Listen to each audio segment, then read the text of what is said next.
Hello viewers, আশা করি সবাই ভালো আছেন। তো সেই প্রত্যাশায় আজকে আবারও আপনাদের সামনে নতুন আরও একটি ভিডিও নিয়ে আসলাম। তো ভিউয়ার্স, আজকের ভিডিওটি হচ্ছে নতুন বছরের নতুন অরিজিনাল ভিয়েতনাম কই মাছের পোনা। তো আমরা যে কই মাছগুলো দেখাচ্ছি এগুলো হচ্ছে একদম প্রথম কাটার কই মাছ, যেহেতু একদম সিজনের প্রথম। তো সিজনের মাঝামাঝি অনেকের সন্দেহ থাকে যে প্রথম কাটার মাছ হলো কিনা। তো এই সময়টাতে যারা মাছ নেবেন তারা শতভাগ নিশ্চয়তার সহিত আমাদের কাছ থেকে প্রথম কাটার 100% ভিয়েতনাম কই মাছের পোনা নিতে পারেন। তো যেহেতু অনেক মাছ চাষি ভাইয়েরা জানেন যে ভিয়েতনাম কই মাছ 90 দিনে বিক্রয় করার উপযোগী তৈরি করে তোলা যায়, তো কথা অবশ্যই সত্যি। তো যারা পূর্বে ভিয়েতনাম কই মাছ চাষ করেছেন বিষয়গুলো জানেন, তো তারা অবশ্যই আমাদের কাছ থেকে অরিজিনাল ভিয়েতনাম কই মাছের পোনা বাংলাদেশের যে কোনো জায়গা থেকে সংগ্রহ করতে পারবেন। তো সেই সাথে বর্তমান সময়ে নতুন সিজনের একদম প্রথম দিকের যে দেশি ট্যাংরাটা আছে, সেই দেশি ট্যাংরা মাছের নতুন পোনা বের হয়েছে।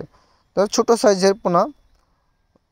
তো যারা দেশি ট্যাংরা মাছের এই নতুন পোনাগুলো সংগ্রহ করতে চান, ট্যাংরা মাছের পোনাগুলো যেটা ভিডিওতে দেখাচ্ছে এটা চাপের পোনা, তো নতুন পোনাও বের হয়েছে। তো চাপের পোনা এবং নতুন পোনা যেই পোনায় নিতে চাচ্ছেন অবশ্যই আমাদের সাথে যোগাযোগ করবেন প্রথম কাটার মাছ সংগ্রহ করার জন্য।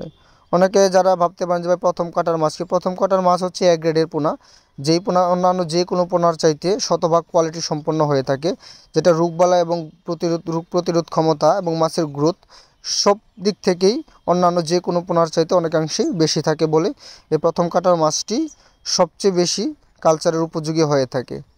তো যারা আজকের ভিডিওটি দেশের বিভিন্ন জায়গা থেকে দেখছেন, এই অরিজিনাল ভিয়েতনাম কই এবং দেশি ট্যাংরা মাছের পোনা সংগ্রহ করতে চাচ্ছেন, তারা অবশ্যই আমাদের সাথে যোগাযোগ করবেন এই দেশি ট্যাংরা এবং ভিয়েতনাম কই মাছের পোনা সংগ্রহ করার জন্য। এই মাছগুলো আমরা সারা বাংলাদেশে পাইকারি বা খুচরাভাবে হোম ডেলিভারির মাধ্যমে বিক্রয় করে থাকি। তো ভিউয়ার্স, আজকে এই পর্যন্তই। কথা হবে নতুন অন্য আরও একটি ভিডিওতে। সবাই ভালো থাকবেন, সুস্থ থাকবেন।